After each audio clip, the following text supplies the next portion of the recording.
Well, all right, Butch, back we are, and you were about to dive into a case that I guess is one of your favorites. Yeah, I guess only because it is probably the best documented.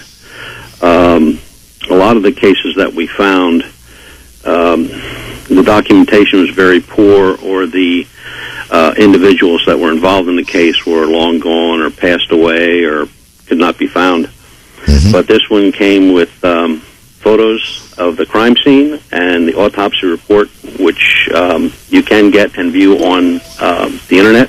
Oh, no kidding. All right, this was in Brazil? Yep. It took place at the Guadaparanga Dam, which is right outside of São Paulo. It is a man-made dam lake used to supply water to São Paulo. Mm-hmm. It took place in 1988. The body was seen on an island in the dam area by fishermen who were offshore. It was in full view. There was no attempt to hide the body.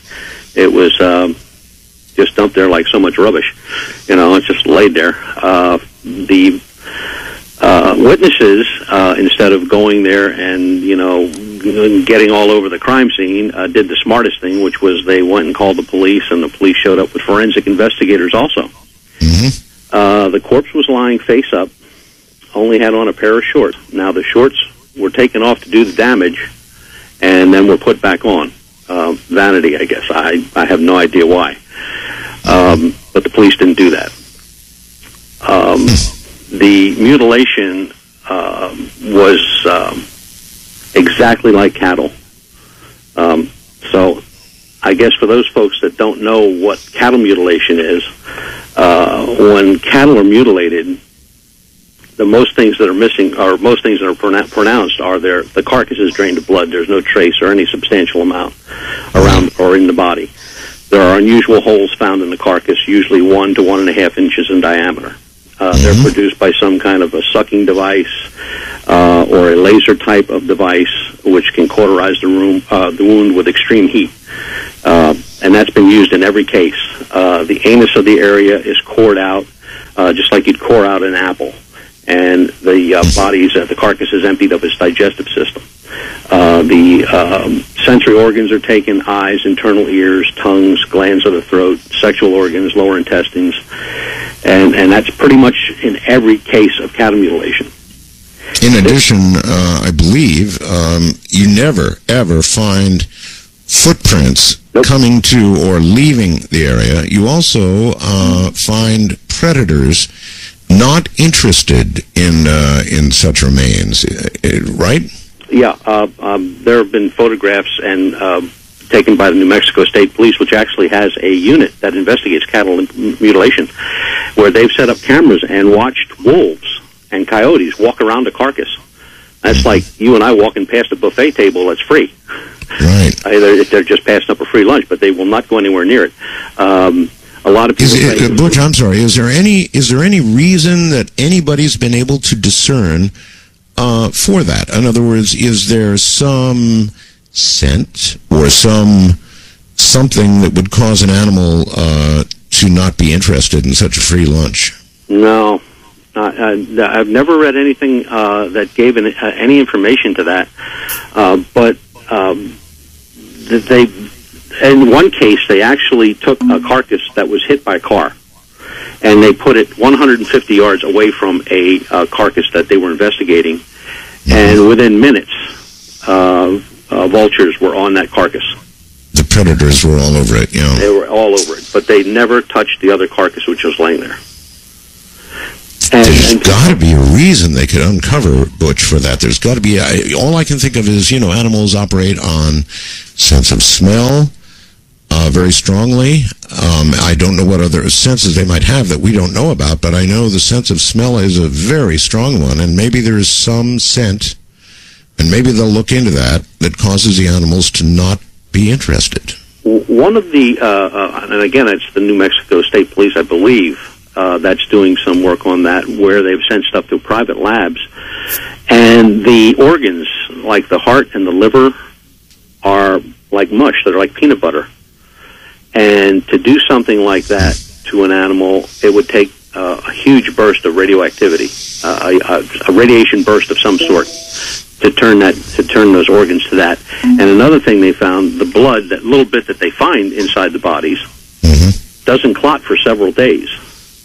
Now, I have pups, and my pups get into trouble too, and they'll nick or cut themselves, and the blood stops within a matter of minutes, just like a human. But this blood doesn't clot. It doesn't do anything for several days, and then it'll start to coagulate and it'll clot. They took the body, took photographs, of course, of everything, and the body was in good condition. Now you got to take into account of the heat in that area of the world, just like where you're at, just like Southeast Asia. The heat there is unbearable. So this victim was killed within 48 to 72 hours prior to discovery, yet there were no signs of putrefaction, no signs of any wounds on the body made by any predator animals, no bullet holes, the body gave off no odor, and the body showed no signs of rigor mortis or livor mortis. That's very incredible. Strange. Yeah, very strange. High strangeness indeed. I mean, you hit a rabbit on the road and come back a day later in a good heat, that rabbit's almost the size of your car. That's right. So the wounds were the same type seen on mutilated cattle and other mutilated animals. The eyes and the lips were removed, the mouth cavity was emptied, the ears were removed, along with tissue from parts of the face along the jaw, head, and neck areas. There were 1.5-inch diameter holes in the upper chest where the tissue, most likely lymph nodes, had been extracted. An exact duplicate hole is located on the upper right arm where all the muscle tissue was removed, the bicep especially. Another duplicate hole is located on the left leg where muscle tissue from the thigh was removed. An 1.5-inch hole through the navel is seen where the intestines were removed. The testicles and scrotum had been surgically excised through the penis, but the penis remained. It was also stretched to twice its size as it looked like some type of instrument was used to remove the prostate via the urethral tube, and the anus had a 3 to 6-inch incision to empty the digestive tract tissue. It is exactly a carbon copy of the surgery seen done to so many UFO-related cattle mutilations. Was there an associated UFO sighting? That nobody can come up with. There are many sightings in Brazil. They're almost on a daily basis in that part of the world.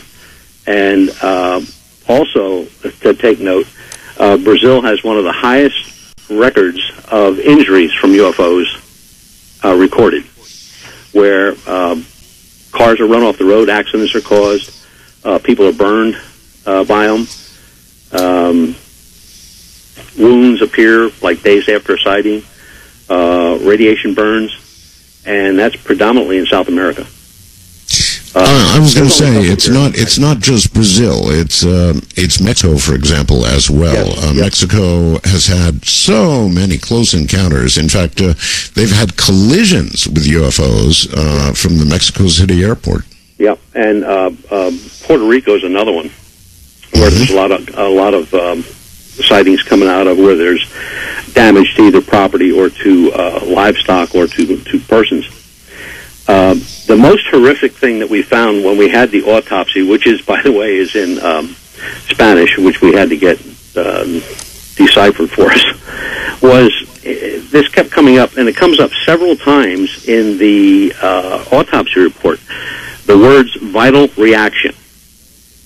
Vital reaction? Okay, now, the reference to vital reaction means